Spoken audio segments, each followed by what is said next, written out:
es titulado Jesús y la santificación del templo. Jesús y la santificación del templo. Vamos antes a leer lo que dice Isaías 56, versículo 7. Dice: yo los llevaré a mi santo monte y les recrearé en mi casa de adoración. Sus holocaustos y sus sacrificios serán aceptos sobre mi altar, porque mi casa será llamada casa de ¿qué? De oración para todos los pueblos. Padre, en esta hora te damos gracias por este tiempo que vamos a tener, Señor, para escuchar tu palabra.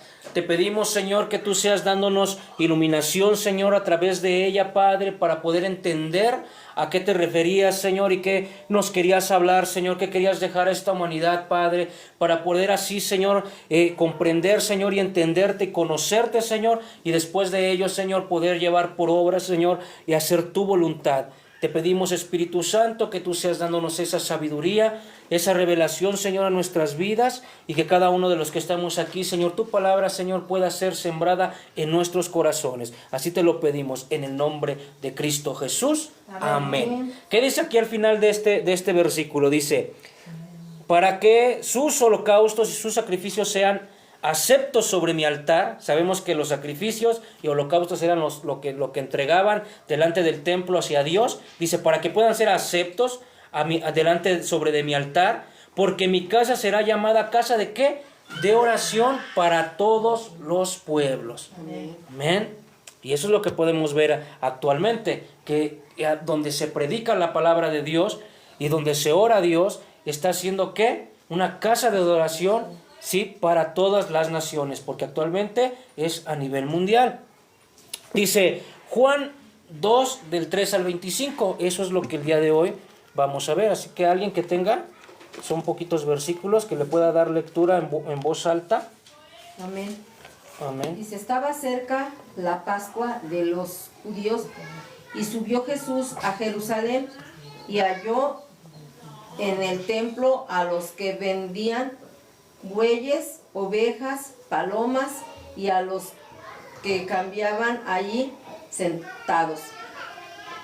Y habiendo un azote de cuerdas, hecho fuera del templo a todos, y las ovejas y los bueyes, y esparció las monedas de los cambistas, y volteó las mesas.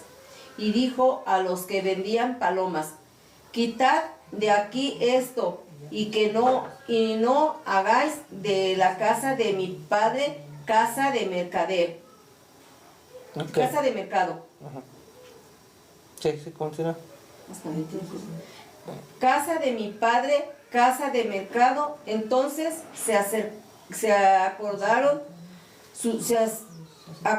sus discípulos, los que estaba escrito: el celo de su casa me consume. Y los judíos respondieron y le dijeron: ¿qué señal nos muestra, ya que haces eso? Respondió Jesús.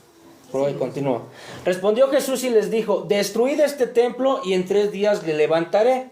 Dijeron luego los judíos: en 46 años fue edificado este templo, y tú en 3 días lo levantarás. Mas él hablaba del templo de su cuerpo. Por tanto, cuando resucitó de entre los muertos, sus discípulos se acordaron que había dicho esto, y creyeron la escritura y la palabra que Jesús había dicho. Dice como título: Jesús conoce a todos los hombres. 23. Estando en Jerusalén en la fiesta de la Pascua, muchos creyeron en su nombre, viendo las señales que él hacía. Pero Jesús mismo no se fiaba de ellos, porque conocía a todos y no tenía necesidad de que nadie le diese testimonio del hombre, pues él sabía lo que había en el hombre. Amén. Entonces vamos a continuar. Aquí, ¿de qué va a tratar este día el tema? Dice que cada acción de Jesús no es solo moral. No es que estemos viendo comportamientos morales, conductas morales, sino que profundamente es mesiánico y profético. Él no solo limpia un edificio, sino que santifica el culto, revela su identidad y llama a una fe genuina. ¿Qué es lo que hace aquí? Lo que pudimos leer, no solamente fue que Jesús por una actitud moral llegó para limpiar lo que estaban haciendo mal en el templo, sino que es una revelación, para empezar, para cumplir una promesa, bueno, para cumplir, perdón, algo mesiánico, ¿verdad? Y eso lo hemos venido viendo cada semana. Y la otra, porque también identifica a nuestro tiempo actual, ¿sí? En revelación de que nos está llamando a una fe genuina con Él. Y ahorita vamos a ver por qué. Vamos a ver 5 puntos el día de hoy.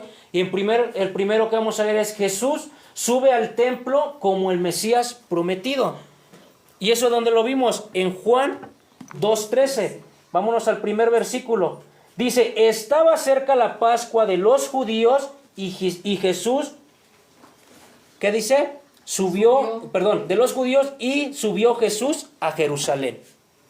Ahora, ya sabemos que la Pascua era la fiesta más importante para el pueblo de Israel. Jesús sube al templo no como un simple visitante, sino como el Cordero que habría de ¿qué? De ser crucificado. Sabemos que un día antes Jesús entra, ¿verdad? A través de ¿qué? De donde se sube en el burro, entra triunfalmente al templo.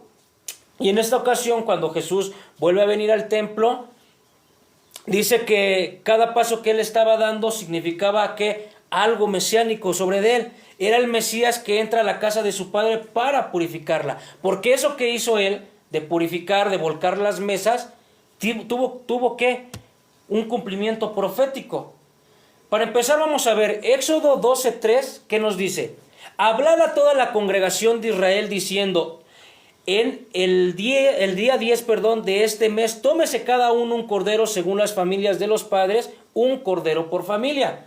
Sabemos que principalmente Jesús, ¿qué era? Ese cordero que en aquel momento representaba la Pascua, ahora vino a ser ¿qué? Nuestra Pascua. Fue el cordero que fue sacrificado para que cada uno de nosotros tuviera una redención. Malaquías 3:1 dice: he aquí, yo envío mi mensajero, el cual prepara el camino delante de mí. Ya sabemos que ahí se estaba refiriendo a Juan el Bautista, el mensajero que abrió el camino al Señor. Y vendrá súbitamente a su templo el Señor, a quien vosotros buscáis. Aquí ya está hablando de Jesús, que entró súbitamente a su templo. Y el ángel del pacto, que habla mismo de Jesús, a quien desearáis vosotros, he aquí viene, ha dicho Jehová de los ejércitos. Sabemos que esto fue profetizado por Malaquías 400 años antes de que se cumpliese la llegada de Jesús. Y ya está hablando que Jesús iba a llegar, o Dios iba a llegar, súbitamente a su templo. Por eso podemos ver que aquí en el versículo 13 nos está diciendo: estaba cerca la Pascua de los judíos y subió Jesús a Jerusalén. ¿Vino qué? Vino al templo. ¿Ok? Y tenemos que entender que de esa manera también Jesús viene a nuestras vidas. Amén. Jesús también se acercó en un momento a nuestras vidas. Y también Jesús en un momento nos hizo en nuestra mente entender que había muchas cosas que teníamos que nosotros cambiar, que nosotros teníamos que quitar. Porque así como en ese momento, y ahorita lo vamos a ver, cómo estaba o cómo vino a encontrar Jesús el templo, cómo Dios vino a encontrar el templo que se había construido para santificarle, para ofrecerle sacrificios, y holocaustos. ¿Cómo fue que vino a encontrar en ese momento el templo? Cómo muchas veces tenemos el templo. Recordemos que también, y pongamos esta mañana esa reflexión en nuestro corazón, nuestro cuerpo es templo de Dios. Y reflexionemos en esta mañana cómo está nuestro cuerpo en este momento. ¿Cómo está nuestro cuerpo, nuestro templo para el Espíritu Santo? ¿Cómo se encuentra en este momento delante de Dios? Vamos a ver el número 2. Dice: Jesús expulsa lo profano, el celo por lo santo. Y vamos a darle lectura a Juan capítulo 2, versículo del 14 al 16. Dice en el 14: y halló en el templo a los que vendían bueyes, ovejas y palomas, y a los cambistas allí estando. Y habiendo un azote de cuerdas, echó fuera del templo a todos, y las ovejas y los bueyes, y esparció las monedas de los cambistas, y volcó las mesas. Y dijo a los que vendían palomas: quitad de aquí esto, y no hagáis de la casa de mi padre casa de ¿qué? de mercado. ¿Qué viene a encontrar Jesús en el templo? Un mercado. ¿Por qué? Porque estaban vendiendo, ya sabemos, los que estaban a cargo del templo, estaban vendiendo bueyes, estaban vendiendo palomas, estaban vendiendo corderos. ¿Para qué? Para los holocaustos. Y lo estaban haciendo bajo corrupción. ¿Por qué? Porque si alguien tenía un cabrito, tenía un cordero en su casa y decía, este yo lo voy a entregar para el holocausto, venían a ellos y les decían, ¿sabes qué? No, tiene defecto. Porque tenían que buscar lo mejor para poder entregarlo delante de Dios. Tiene defecto, no podemos ofrecer este cabrito, no podemos ofrecer este buey ni esta paloma. Ah, pero ¿qué cree? Aquí nosotros las estamos vendiendo y las que estamos vendiendo no tienen defecto y son buenas para que tú hagas ese holocausto, para que tú entregues ese sacrificio. Cambiaban monedas, ¿por qué? Porque decían, al templo de Dios no puede venir monedas que tengan la imagen del César, pero nosotros aquí te podemos cambiar con una moneda que sí acepta y es aceptable delante del templo de Dios. Y entonces tenían todo un negocio, una red de corrupción, y eso fue lo que Jesús vino a encontrar dentro del templo. Estaba viviendo una época donde los sacerdotes estaban entrando en un tiempo de corrupción total y tenían un mercado dentro del templo. Por eso Jesús, con ese celo que ya lo vimos, que decía en Jesús en Isaías, que iba a venir, ¿con qué? Con ese celo a cambiarlo, a declararlo, cómo vino a encontrar él su templo, su casa. Por eso fue que en ese momento dice la palabra que agarra ¿qué? ¿Qué fue lo que leímos en el 14? No, en el 15. Dice, y haciendo azote de cuerdas, dice, echó fuera del templo a todos, y a las ovejas y a los bueyes esparció, y a las monedas de los cambistas volcó sus mesas. Podemos ver un momento que pareciera que estuviera en ira, ¿verdad? En un momento de mucho enojo, donde viene y saca a todos con azotes y volca las mesas y esparce a todos los animales dentro del templo. ¿Por qué fue su actuar de Jesús de esa manera? Porque había un celo tan grande de decir, este templo fue hecho precisamente para la veneración, para la adoración a Dios de una manera respetuosa. ¿Y qué está pasando actualmente? ¿Qué están haciendo con lo que se supone que era algo santo?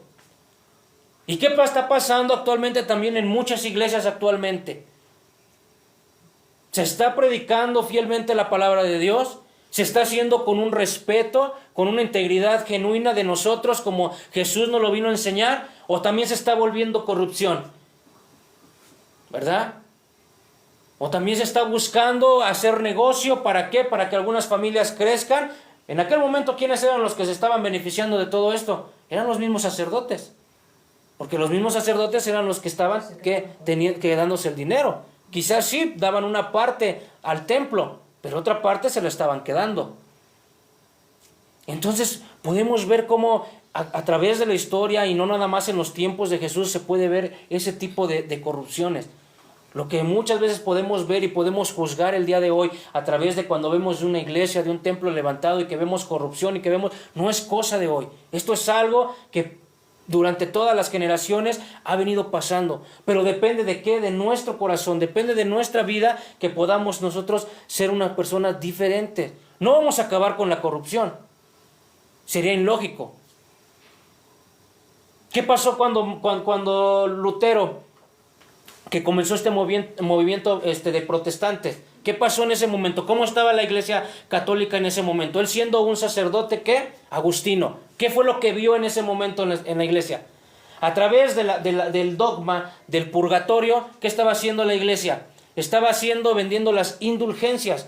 ¿Qué eran las indulgencias? Yo te vendía en una hoja una oración con la cual yo te decía, si tú me compras esta indulgencia, con esta tú vas a poder entrar al reino de los cielos, vas a poder entrar al cielo. Y si ya tienes un familiar que ya se murió y no estás seguro si ese familiar ya está en el cielo, no te preocupes, te vendo otra indulgencia para tu difuntito, y si tú la compras, con eso esa persona va a entrar al cielo. Y Lutero, viendo esa cuestión, leyendo la palabra, empezó a ver, no están haciendo lo que Dios indicó, no están haciendo lo que Jesús vino a proclamar. Están volviendo a caer, ¿qué? A una corrupción. La iglesia nuevamente estaba en una corrupción y no ha sido de un solo tiempo, ha sido de muchos años, ha habido muchas cuestiones. La iglesia protestante actualmente también está en mucha corrupción. ¿Qué hacen ahora muchos líderes, pastores de iglesias grandes? ¿Qué hacen? Pasa aquí adelante y dame un pacto, tráeme una ofrenda. Tráeme algo que con lo que estés pactando tú con Dios, porque si tú le pactas económicamente, Dios te va a dar esto, Dios te va a dar aquello. Estamos nuevamente viviendo tiempos de corrupción dentro de las iglesias. ¿Y creen que esto se va a acabar? No, no se va a acabar hasta que Él venga. Esto va a continuar y quizá vamos a ver cosas. Si hoy me sorprendo cuando abres redes sociales y ves todo lo que se está haciendo en nombre de Dios, y me sorprendo por tanta cosa malvada que están haciendo en su nombre, imagínense lo que viene más adelante. Si Dios nos presta vida, lo que vamos a seguir viendo en ese aspecto.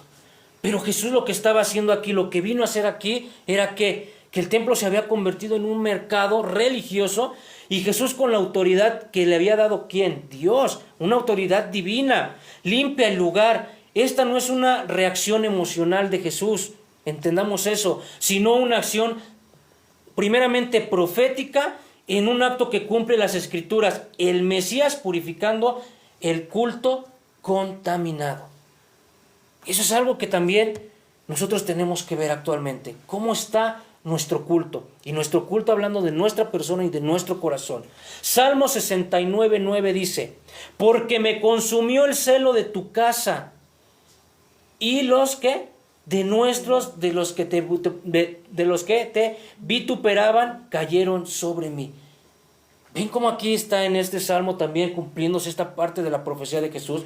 Porque me consumió el celo de tu casa, de lo que estaban haciendo con tu templo, y los de los que vituperaban, de los que hacían cosas, ¿sí? En tu nombre estaban haciendo las cosas, haciéndolas como si fueran buenas, pero que estaban faltándote al respeto. Ese fue el celo que consumió en ese momento Jesús. Esto fue una parte de lo que Él vino a cumplir. Mateo 21, 12, 14, ¿qué nos dice? Y entró Jesús al templo de Dios y echó fuera a todos los que vendían y compraban en el templo, y volcó las mesas de los cambistas y las sillas de los que, ¿qué? Vendían palomas. En el 13, y les dijo: escrito está, mi casa, casa de oración será llamada, mas vosotros las habéis hecho cueva de ladrones. ¿Qué leímos en Isaías al principio? Precisamente esto, ¿no? Mi casa, casa de oración será llamada. Ya ven aquí cómo Mateo nos da otra perspectiva. ¿Qué dijo Jesús en ese momento? Citó nuevamente la palabra. Dense cuenta cómo Jesús muchas veces, cuando actuó, entró a un lugar, dijo algo, citaba la misma escritura. ¿Y qué dijo? Mi casa será llamada casa de oración. Citó que la escritura de Isaías, del profeta Isaías. Porque las habéis convertido en cueva de ladrones. Fue lo que vino a encontrar. Imagínense, yo casi siempre cuando escudriño las escrituras, o que me pongo a leer las escrituras, pienso en algo. Si Jesús estuviera en este momento, ¿cómo encontraría los templos? ¿Cómo encontraría las casas? ¿Y cómo encontraría nuestras vidas? Ustedes nunca se han puesto a pensar, muchos nos confiamos, ¿por qué? Porque sabemos que su segunda venida de Jesús no va a ser como la primera, ¿sí o no? ¿Qué dice la Escritura? Que su segunda venida va a ser con toda la autoridad, y todo ojo lo verá. Vendrá con todo su reino y vendrá en autoridad, y todos vamos a estar viéndolo.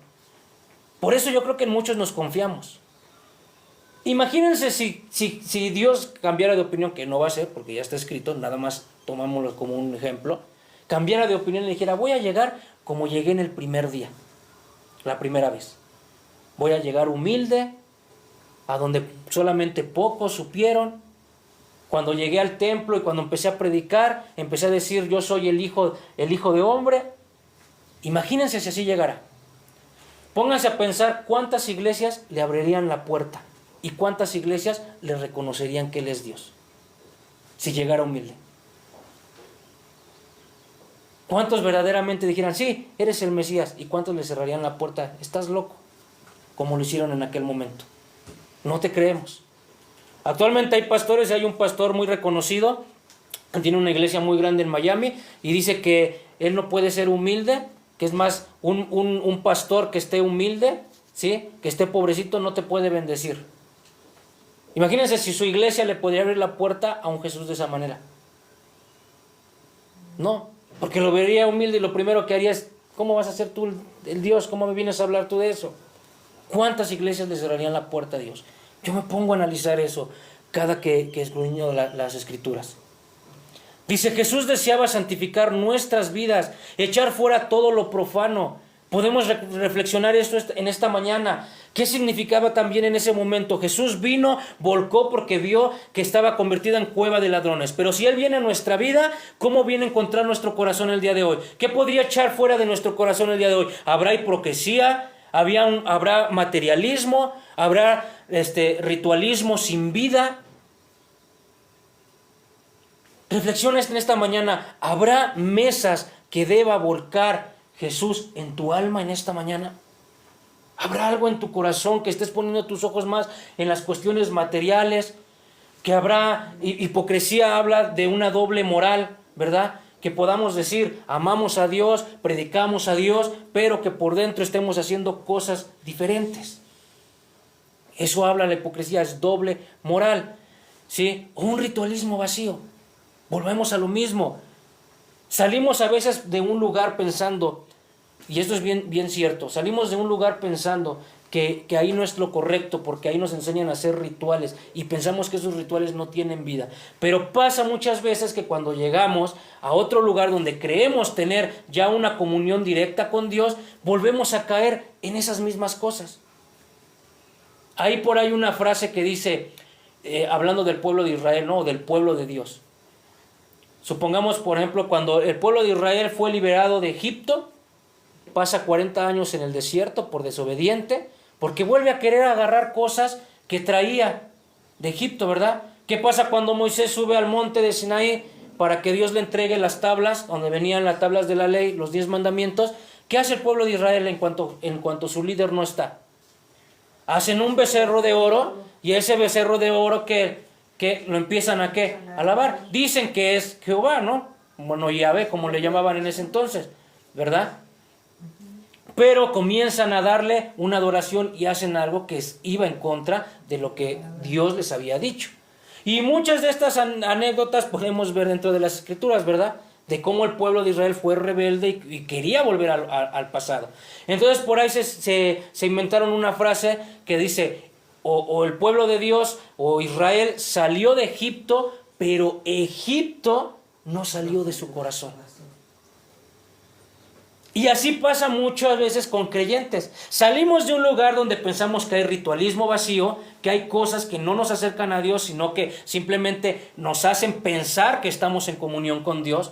Vamos a su palabra, escuchamos su palabra, pero ¿qué pasa? A veces de donde salimos no ha salido completamente de nuestro corazón, porque creemos que simplemente el hecho de venir, escuchar la palabra, de hacer una oración, de levantar las manos, de levantar un cántico a Dios, ya con eso ya está obrando el Señor en nuestras vidas. Pero ahorita vamos a ver qué es lo que debemos de actuar para nosotros poder entrar en esa comunión con Dios. Número 3. Jesús revela el templo verdadero, su cuerpo glorioso. ¿En dónde lo podemos ver? Dice Juan 2, 18 al 21. Vamos a continuar. 18 al 21 dice, y los judíos respondieron y le dijeron, ¿qué señal nos muestras ya que haces esto? Respondió Jesús y les dijo, destruid este templo y en 3 días lo levantaré. ¿Cuál dijimos? Hasta 21. Dice, dijeron luego los judíos, en 46 años fue edificado este templo y tú en 3 días lo levantarás. Mas él hablaba del templo de su cuerpo. Por tanto, cuando resucitó de entre los muertos, sus discípulos se acordaron que había dicho esto y creyeron la escritura y la palabra de Jesús que había dicho. Cuando los líderes piden una señal, porque ellos se acercan, ellos muy molestos, se acercan los líderes del templo y le dicen, y los judíos que estaban ahí, ¿tú con qué autoridad vienes y haces esto, no? Tú no tienes ninguna autoridad, tú no eres la máxima representación del templo de Dios, ni siquiera eres un sacerdote del templo de Dios. ¿Con qué autoridad vienes y corres a todas estas personas que están vendiendo los animales y volcas las mesas con las monedas? ¿Con qué autoridad te estás acercando a hacer eso? Jesús no da un milagro, sino una profecía de su muerte y de su resurrección, porque dice, destruid este templo, lo que leímos, y en 3 días lo levantaré. Él no estaba hablando del templo de Dios, del edificio, de las piedras, de lo que estaba ahí. Estaba hablando de su propia vida. Obviamente en ese momento ni sus propios discípulos lo entendieron. Porque aquí al final en el 21 nos está diciendo que más hablaba del templo de su cuerpo. No, dijeron en el 22, perdón. Por tanto, cuando resucitó entre los muertos, sus discípulos se acordaron de que había dicho esto y creyeron a la escritura y a la palabra que Jesús había dicho. Ya cuando Jesús resucita, es cuando vuelven a acordarse de las palabras que había dicho en ese momento Jesús, y es cuando ellos dicen, hablaba de esto. Hablaba de que lo iban a matar y que en 3 días él iba a resucitar y que iba a ascender a los cielos. Era de lo que hablaba.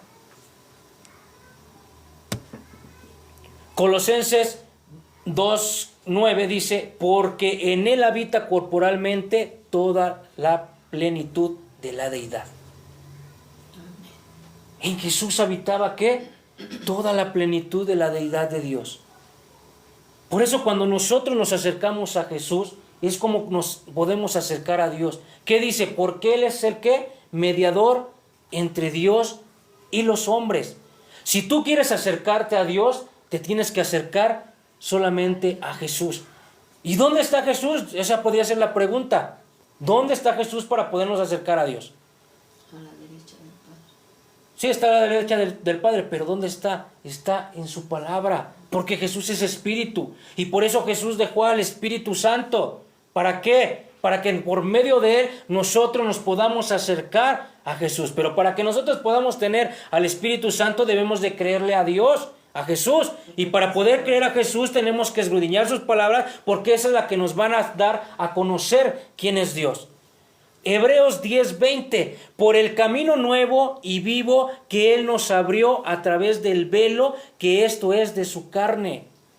¿Cuál fue el velo? No solamente el velo literal que se rasgó en el templo, sino su propia carne, su propia vida fue entregada. Se rasga el velo como una forma de ¿qué? De simbología de que podemos entrar y tener acceso directo al Padre. Hoy no podías venir y delante de Él decir, hacer una oración directamente al Padre y saber que el Padre te está contestando, si no es por medio de ¿quién? De Jesús.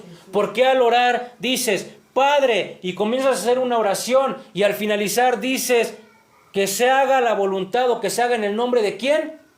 De Cristo Jesús, porque Él es el que te lleva al Padre. No hay otro, No hay otro. No podemos hacer una oración a donde queramos poner de intermediario a otro. No, solamente es Jesús. ¿Por qué? Porque la Escritura así lo dice. Hoy no adoramos en templos de piedra, sino en Cristo mismo, quien es nuestro acceso al Padre. ¿Es Jesús el centro real de tu adoración o solo un símbolo, periférico? Ya no es un templo de piedra.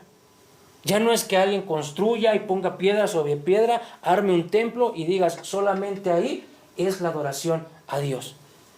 Porque entonces si pensamos de esa manera, entonces estamos yendo en contra de lo que Dios habló.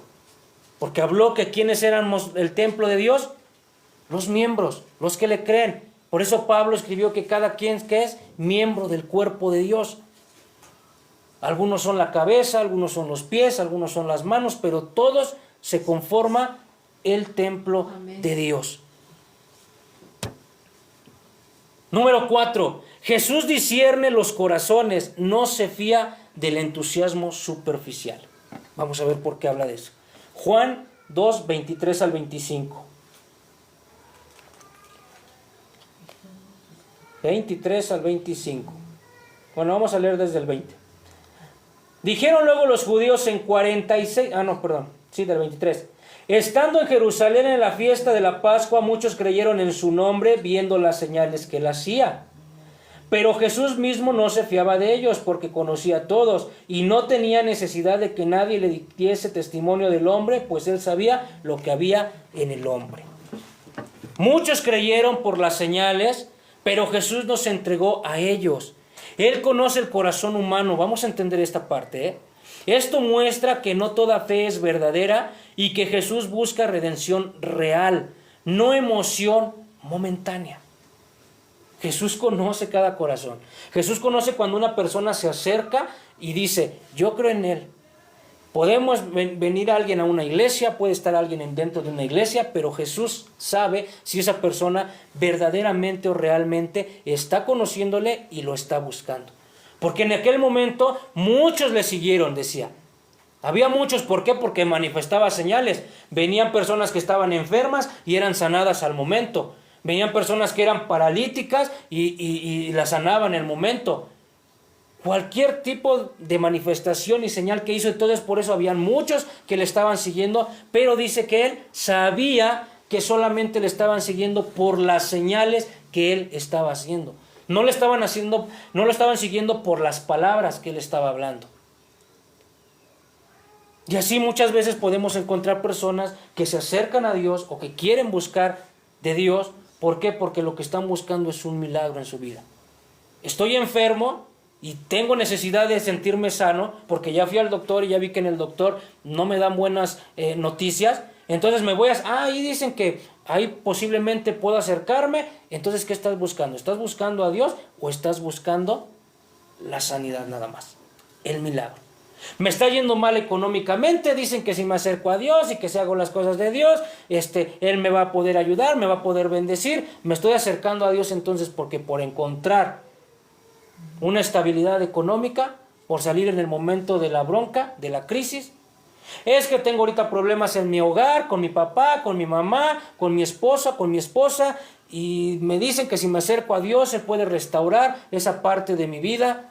Entonces, ¿qué estoy haciendo? Estoy en un lugar buscando de Dios. ¿Por qué? Porque solamente quiero el milagro de la restauración de mi hogar, o porque estoy creyendo verdaderamente a su palabra.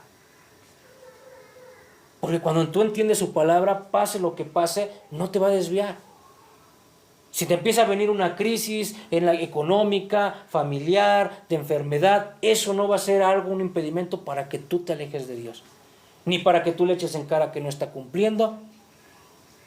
Porque eso no lo teníamos como un concepto anteriormente, ¿verdad?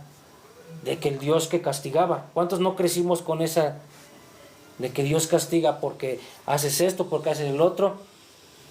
Y vas creciendo con ese concepto, pero cuando te sumerges, cuando comienzas a ver lo que Dios habla a través de la Biblia, te das cuenta que es una vida entregada a Él sin esperar absolutamente nada a cambio. Que lo único que vas a obtener de Él, ¿qué va a ser?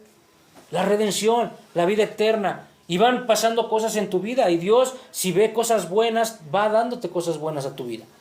Pero no porque tú se las estés pidiendo, necesariamente porque tú insistes y insistes, sino porque es la voluntad de Dios para el creyente.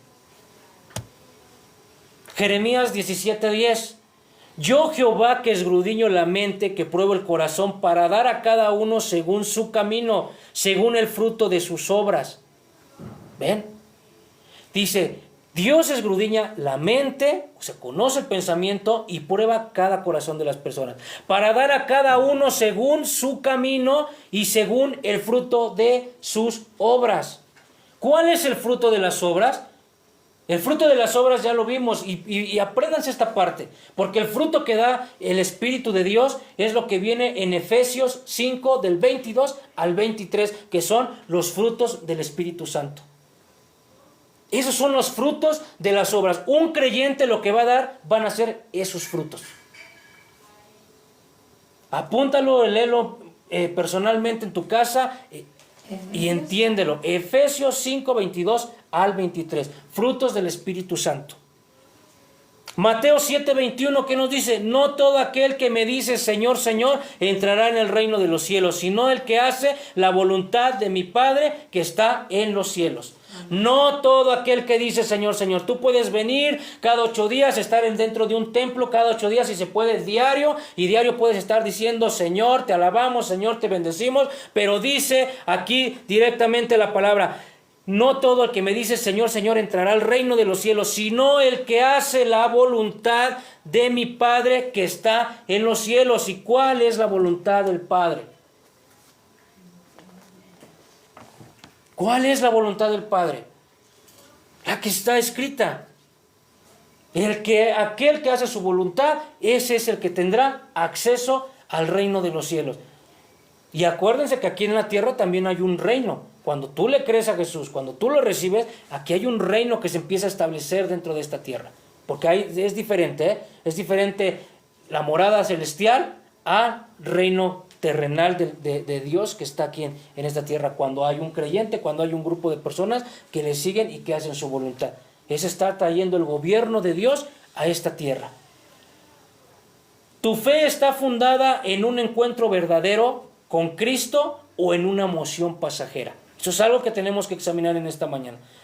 ¿Verdaderamente está fundada en una fe genuina hacia Dios o es una emoción pasajera? Jesús no busca fans, busca discípulos transformados. Número 5. Jesús llama a una adoración santa y verdadera. Todo lo que Jesús hace en el templo tiene un propósito redentor. Él no solo limpia, consagra, no solo denuncia lo impuro, prepara el camino para la adoración en espíritu y en verdad. Él es el Mesías que viene a restaurar el verdadero culto. Jesús vino a restaurar el verdadero culto. Lo que por muchos y muchos y muchos años el pueblo de Israel entendía como un culto, como un servicio a Dios, que era meramente ritualismo, ¿verdad? De ofrecer sacrificios delante del templo, Jesús lo vino a restaurar. ¿Por qué dijo? Destruir mi cuerpo y en 3 días será levantado, porque hablaba que su cuerpo era la entrada. Su cuerpo era la comunicación genuina para con el Padre. Y Él vino a restaurar por miles de años eso, a ser diferente. ¿Qué hacían después de ahí sus discípulos? Cuando entendieron y comenzaron a comprender cada una de las palabras que Jesús les había dado durante ellos anduvieron con Él, después de su resurrección, después de que Él asciende a los cielos con toda autoridad, ¿qué empiezan a recordar sus discípulos? Cada palabra, Él hablaba de esto, Él hablaba de esto otro, Él cumplió esta parte mesiánica. Esto que hablaban los profetas se refería a Él, esto que hablaron también se refería a Él, esto que venía en la ley de Moisés también estaba manifestando y estaba señalándolo a Él. Y entonces ellos comienzan a predicar ¿con qué? Con un denuedo, cambia completamente su vida entregada a Él, a donde empieza a decir que iban de casa en casa compartiendo el pan, compartiendo la palabra de Dios. Ya no había un impedimento, ya no era buscar el templo y encerrarse en un templo, sino era salir a las calles y comenzar a pregonar el evangelio de Dios. ¿O acaso habla que los apóstoles en aquel momento todos hicieron sus templos y cada uno estuvo como líder en un templo y ahí predicaban? Ellos andaban recorriendo. ¿Cuántas veces naufragó Pablo? ¿Por qué? Porque andaba buscando, estaba pregonando la palabra de Dios. Y eso es algo que nosotros debemos de hacer. No es que venir a un templo y estar escuchando la palabra en un templo. Es salir y pregonar el nombre de Dios a toda criatura. Juan 4:23, ¿qué nos dice? Mas ahora viene y ahora es cuando los verdaderos adoradores adoran al Padre en espíritu y en verdad, porque también el Padre tales adoradores está buscando que le adoren. ¿Qué significa esa palabra? Porque muchos escucho, no, ahora Dios está pidiendo que le adoremos en espíritu y en verdad. Fíjense aquí, adorar en espíritu y en verdad es hacerlo con todo el corazón, vivificado por el Espíritu, y adorar en verdad es hacerlo conforme a la doctrina bíblica, al Evangelio de Cristo. Es una adoración viva, santa y centrada en Dios, no en nosotros. Es con todo nuestro corazón, adorarle a Dios por lo que es, por quien es. Y todo ello, ¿dónde lo vamos a encontrar? En la Escritura. Cuando leemos qué hizo Jesús, cada pasaje que estamos viendo, ¿se dan cuenta? Cada una de las cosas que hemos estado viendo de lo que ha hecho Jesús, ¿a poco no te lleva más a decir, verdaderamente Él es Dios? Amén. ¿Por qué? Porque está escrito, porque estamos comprendiendo lo que hizo, lo que se cumplió proféticamente. Y eso te tiene que llevar a tu corazón a decir, te adoro, te exalto, porque verdaderamente tú eres el Hijo de Dios. Tú eres nuestro Salvador. Eso me hace que con todo mi corazón yo venga delante de ti y te exalte. Adorar en espíritu y verdad es rendir a Dios una adoración sincera desde el corazón, guiada por el Espíritu conforme a la verdad revelada en su palabra y en Cristo. Esa es cuando decimos, y tales adoradores busca Dios para que le adoren. Adoradores en espíritu y en verdad, que reconocen quién es Jesús y cómo es que por medio de Él podemos adorar al Padre. Vosotros Primera de Pedro 2:5. Vosotros también como piedras vivas, sed edificados como casa espiritual y sacerdocio santo, para ofrecer sacrificios espirituales aceptables a Dios por medio de Jesucristo. Como piedras vivas. ¿Por qué Pedro dice esta parte? Como piedras vivas. Vosotros también como piedras vivas. ¿Por qué? Porque él ya no está hablando de las piedras que forman un templo. Está hablando que ustedes, cada uno de ustedes, como si fueran esas piedras vivas, partes del templo, porque ya es un templo espiritual en Dios, sean edificados como casa espiritual, casa para Dios, ¿sí? Y sacerdocio santo. Por eso es que actualmente ya no es de que haya al frente un sacerdote, que ese sea el que nos está dando el acceso o que nos está atrayendo hacia Dios. No, recuerden que después con Jesús cada uno de nosotros somos sacerdotes. Amén. Que ministran delante de Dios en lo espiritual. Cada uno de nosotros somos un sacerdocio que viene en lo espiritual delante de Dios. ¿Para qué? Aquí lo dice Pedro. Para ofrecer sacrificios espirituales aceptables a Dios por medio de Jesucristo. Vas a ofrecer, ¿qué? Sacrificios, pero ya no sacrificios, ya no quiere decir que vas a traer un buey, un cordero, una paloma y lo vas a sacrificar delante de Él. No. Nosotros mismos somos ese sacrificio. ¿A través de qué? Te sacrificas cuando por medio de Él dices, yo sé que esto que estaba haciendo en tinieblas estaba incorrecto y ahora quiero hacer las cosas correctas. Comienzas a dar frutos del Espíritu Santo y comienzas a alejarte de lo mundano. Te comienzas a alejarte de qué? De lo carnal. Y en ese momento comienzas a ofrecer sacrificios delante de Dios. Porque fuera muy cómodo seguir viviendo con el estilo de vida que a lo mejor muchos llevábamos en el pasado, ¿verdad? Voy a seguir viviendo de esta manera, voy a seguir actuando de esta manera, ¿y qué pasa? No pasa nada. Y sí, quizá no va a pasar nada. Pero cuando tú vienes a tu vida y tú sabes que si haces eso, y es un sacrificio que muchas veces hacemos nosotros. ¿Por qué? Porque nos cuesta dejar las cosas de la carne. ¿Sí o no? A todo mundo nos cuesta, porque qué fácil sería, no, es que ahí me dicen que tengo que comportarme diferente. No es que te digan, aquí no es que se te obligue. Dios no obliga absolutamente a nadie a cambiar absolutamente nada. Dios habla cuál es su voluntad, Dios dice cuál fue lo que Él quiso dejar a cada uno de nosotros. ¿Para qué? Para tener una comunión aceptable con Él, y cada quien toma su decisión de hacerlo o no hacerlo. Entonces no es de que se te obligue en un lugar a dejar ciertas cosas. Al menos que ya estés en un lugar donde ya se te pidan cosas que vayan en contra de la Escritura, entonces eso ya es diferente, ¿verdad? Pero Dios no te está obligando absolutamente nada. Pero cuando tú reconoces y empiezas a ver lo que está escrito y quieres dejar ciertas cosas, empieza a ver ese sacrificio. Porque te cuesta.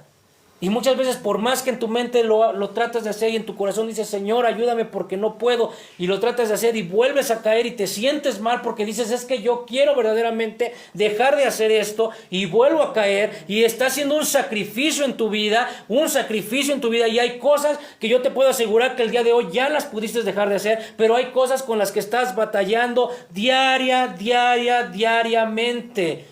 Pablo mismo decía que las cosas que pienso no son las que hago, y las que quiero hacer no son las que realizo. Miserable de mí.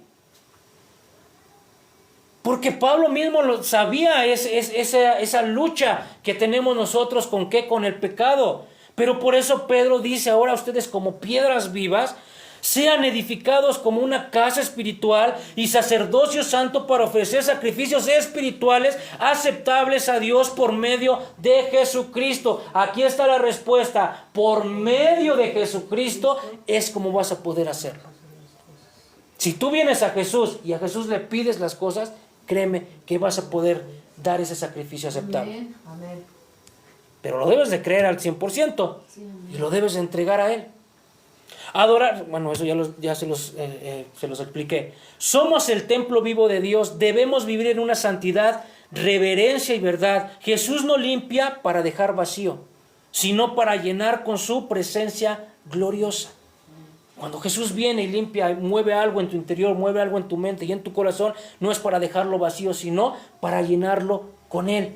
Jesús sigue santificando templos hoy. Él viene a nuestras vidas, a nuestras iglesias, a nuestras prácticas religiosas, y con celo santo dice, este no es un mercado de la casa de mi Padre. ¿Dejarás que Él santifique tu templo, que es tu cuerpo interior, o resistirás al fuego que purifica?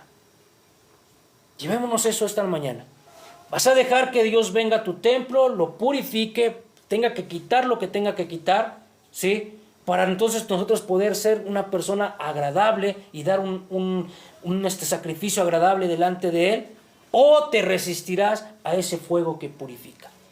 ¿Qué quiere decir resistir? Pues que dices tú actualmente, no. Así como estoy a gusto. Y cada quien es libre de hacer lo que quiera. ¿Sí me entendemos? Termino con esta frase.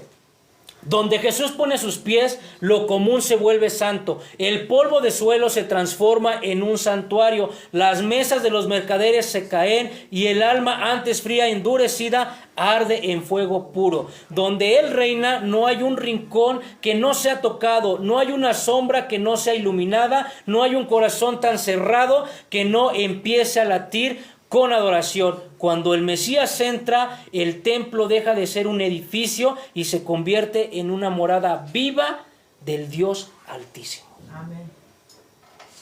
Puede venir un corazón muy endurecido delante de Él, pero la palabra dice que la palabra de Dios nunca regresa vacía. Puede venir alguien con orgullo, yo no creo, yo no necesito, yo estoy bien. Pero cuando escuchas la palabra, no la palabra del hombre, la palabra de Dios, algo comienza a hacer en tu corazón. Algo comienza a pasar en tu corazón. Y cuando tú menos te das cuenta, ya estás cambiando y están pasando y sucediendo cosas en tu vida.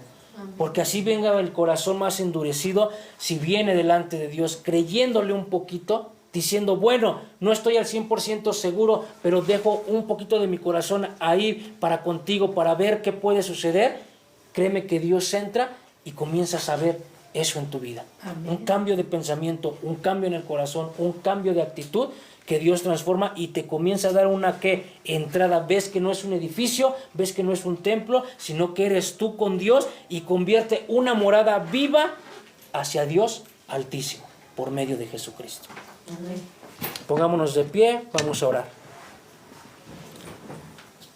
Padre, en esta hora te damos gracias por lo que acabas de hablar a cada uno de nosotros. Sabemos, Señor, que tú eres el que te manifiestas, que tú eres el que hablas a nuestros corazones. Señor, así como llegaste en aquel momento, Señor, a tu templo, así como vistes un templo lleno de corrupción, Señor, de un mercado que habían hecho, Señor, en él. Así te pedimos que vengas y esgrudines nuestros templos, Señor. Que vengas y hables a nuestra mente, que vengas y que hables a nuestros corazones y que puedas quitar, volcar, Señor, todo aquello que no es siendo agradable, Señor, a tus ojos. Todo aquello, Señor, que está trayendo impureza, Señor, delante de ti, Señor, porque sabemos que como seres humanos muchas veces todavía hay rencores, hay envidias, hay odios, hay diserción, Señor, en nosotros, hay apego, Señor, al materialismo, hay apego a la carnalidad, hay lujuria, Señor, hay lascivias. Señor, te pedimos que todo eso vengas tú limpiando, Señor. Hay vicios, Señor, que quizá muchas veces todavía no podemos dejar a un lado, Señor, que llaman a nuestra vida, que llaman a nuestra carne, pero delante de ti, Señor, y por medio de ti sabemos, Señor, que lo podemos dejar. Porque hay testimonios vivos, Señor. Y así como Pedro lo manifestó como piedras vivas, haz piedras vivas en nosotros, Señor. Haz piedras vivas, Señor, que entreguen sacrificios puros, que entreguen sacrificios, Señor, que delante de ti clamen, Señor, a ti como nuestro Dios, como nuestro suficiente y verdadero Salvador, Jesús, que eres para con nosotros. Como ese intermediario, Señor, por el cual pudiste darnos acceso al Padre, Señor, para poder, Señor, venir delante de Él, Señor, y ser manifestados, Señor, como hijos, Señor, que queremos, Padre eterno, Señor, hacer lo mejor delante de ti. Quita todo ritualismo de nuestras vidas. Quita todo aquello, Señor, que nos aleje, que lejos de acercarnos nos esté alejando, Señor, de ti. No queremos cantar por cantar, no queremos venir, Señor, a orar por orar, sino que sea algo genuino de nuestro corazón, Señor, para contigo. Cada uno de los que estemos aquí, Señor, presentes, puedas hacer eso de nuestras vidas y nuestros corazones. Y podamos ser piedras vivas, Señor. Que al día de mañana o cuando salgamos, Señor, a la calle, Señor, y las personas que están a nuestro alrededor, nuestra familia presente, Señor, y nuestra familia ausente, Señor, también, Señor, pueda ver eso en nuestras vidas. Pueda vernos como piedras vivas, edificadas, Señor, y transformadas para tu gloria. Así te lo pedimos en esta hora, en el nombre de Cristo Jesús. Amén. Vamos a entonar.